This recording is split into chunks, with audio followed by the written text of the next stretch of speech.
know, it's been almost a year since I purchased old Spence, that 83 300D that I've been tinkering with for the last year, and I kind of swore, hey, come on, that's going to be the last old diesel I buy. You know, this whole thing started almost 30 years ago. At some point I said, okay, I'm done with these old diesels. But look at this right here. Someone yesterday offered this car to me. It's a 82 300SD turbo diesel sedan, you know, very popular model. And I'm looking at this thing and I'm thinking, do I even want to buy this at my age? So what I want to do in this video series is do a little what's it worth? Because there are a lot of these old diesels around people are trying to pick up thinking they want to fix them up.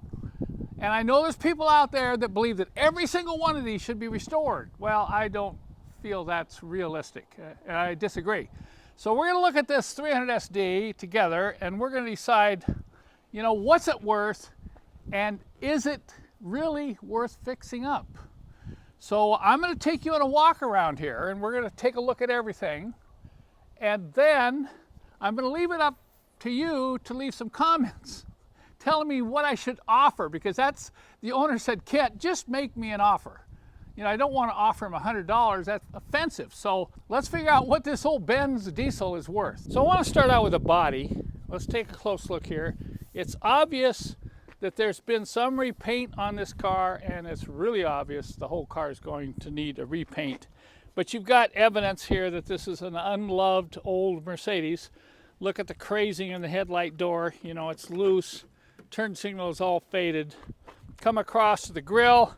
Grill's not too bad. There's some plastic pieces that are broken out. The front bumper doesn't look too bad. But look here. See, here's another headlight door.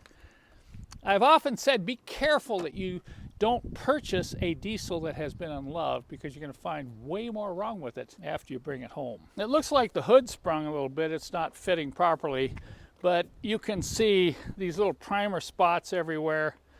You've got all the rubber is all dried and cracked, so this thing has sat out, has not been garaged. And coming down this side, you can see the moss. Another indication. Look up here at the top. Here's a burn spot, and you can see paint peeling over here. If you do a repaint on this car, it's going to require a strip to bare metal to give you any kind of a reasonable paint job. I don't see any rust in the car in the normal rust areas, but I can see some rust down there underneath the undercoating. But you look at this side and you can just really tell, hey, do you want to do a full paint job on these when you bring one home? Because they're very expensive. Taking a look at the back end, you know, you always want to check the dates. People say, well, how long has it been? Oh, it's only been sitting a year. And you go see, it has been licensed for 2 years.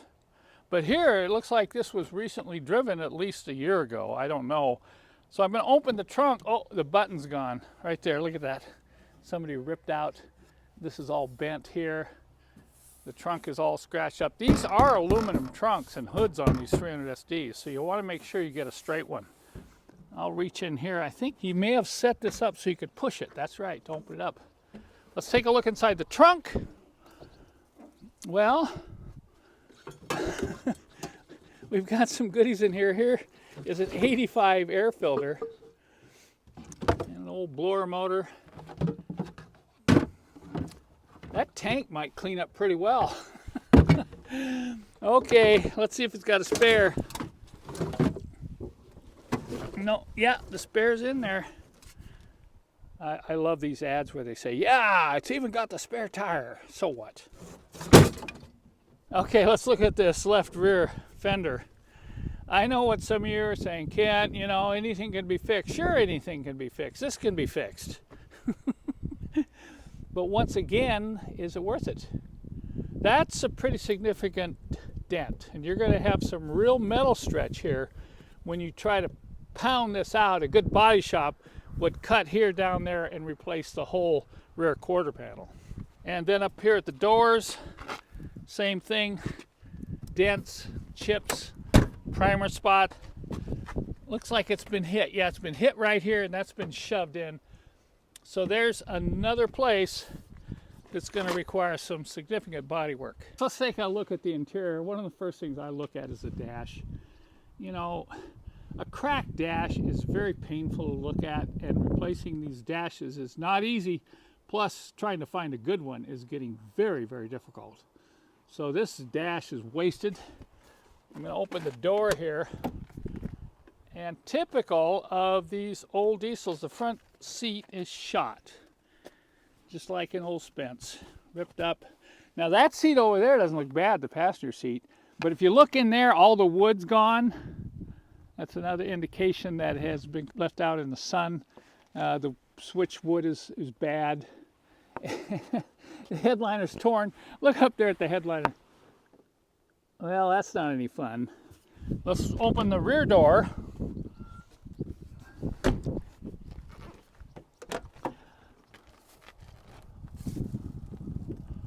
Okay, the back seat doesn't look too bad, but it is torn over there. Look up here at the rear part of the headliner. That's a pain to fix all this. You're going to need a parts car almost if you want to restore this one.